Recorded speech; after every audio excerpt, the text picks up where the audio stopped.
হজরত ইমাম মাহদি ও প্রতিশ্রুত মসিহ আলাইহিসসালাম বলেছেন, আমরা মুসলমান এক অদ্বিতীয় খোদা তাআলার প্রতি ঈমান রাখি এবং লা ইলাহা ইল্লাল্লাহু মুহাম্মাদুর রাসূলুল্লাহ কলেমার প্রতি আমরা বিশ্বাসী। আমরা কোরআনকে খোদার কিতাব এবং তাঁর রসুল খাতামুল আম্বিয়া হজরত মুহাম্মদ সাল্লাল্লাহু আলাইহি ওয়াসাল্লামকে মানি। আমরা ফিরিস্তা, কিয়ামত দিবস, জান্নাত ও জাহান্নামে বিশ্বাসী। আমরা নামাজ পড়ি ও রোজা রাখি এবং কেবলামুখী হই। যাই আল্লাহ ও রসুল সাল্লাল্লাহু আলাইহি ওয়াসাল্লাম হারাম বা নিষিদ্ধ আখ্যা দিয়েছেন সেগুলোকে হারাম জ্ঞান করি এবং যাই হালাল বা বৈধ করেছেন সেগুলোকে হালাল আখ্যা দেই।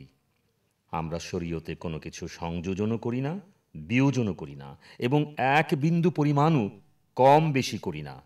আমরা রসুলুল্লাহ সাল্লাল্লাহু আলাইহি ওয়াসাল্লামের মাধ্যমে যাই পেয়েছি আমরা এর হিকমত বুঝি বা না বুঝি কিংবা এর অন্তর্নিহিত তত্ত্ব নাই বা উদ্ধার করতে পারি, আমরা তা গ্রহণ করি। আমরা আল্লাহর ফজলে বিশ্বাসী, একত্ববাদী মুসলমান। নুরুল হক পুস্তক, প্রথম খণ্ড, পৃষ্ঠা 5।